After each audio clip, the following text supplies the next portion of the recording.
ഇന്നൊരു fruit salad ഉണ്ടാക്കിയാലോ? അതിന് വേണ്ടിയിട്ട് പപ്പായ ചെത്തി വൃത്തിയാക്കി അരിഞ്ഞ് 1 കപ്പ് എടുത്തു. തണ്ണിമത്തൻ 1 കപ്പ്, കക്കിരി 1 കപ്പ്, പുതിനയില കുറച്ചെടുത്തു. അങ്ങനെ നമ്മളെല്ലാം അരിഞ്ഞതെല്ലാം എടുത്ത് ഒരു പാത്രത്തിലാക്കി വെച്ചു. പിന്നീട് ഒരു പാത്രത്തിൽ 1/4 സ്പൂൺ കുരുമുളക്, കുറച്ച് ഉപ്പ്, 1 സ്പൂൺ നാരങ്ങ നീര്, 2 സ്പൂൺ തേനും ഒഴിച്ച് നന്നായി മിക്സ് ചെയ്തു. ഇതാണ് നമ്മുടെ ഫ്രൂട്ട് സാലഡിനുള്ള ഡ്രസ്സിങ്.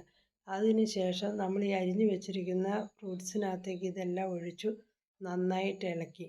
പിന്നെ കുറച്ച് പുതിനയില ഇതിൻ്റെ മുകളിലേക്ക് ഇട്ട് നന്നായി ഇളക്കി. ഇങ്ങനെ നമ്മുടെ ഫ്രൂട്ട് സാലഡ് റെഡിയായി. ഈ റെസിപ്പി നിങ്ങൾക്ക് ഇഷ്ടപ്പെടുമെന്ന് കരുതുന്നു. ഇത് ഇഷ്ടപ്പെട്ടാൽ ലൈക്ക് ചെയ്യാനും കമൻറ്റ് ചെയ്യാനും മറക്കരുത്. ഒന്ന് സബ്സ്ക്രൈബ് ചെയ്യുകയും കൂടെ ചെയ്യണേ.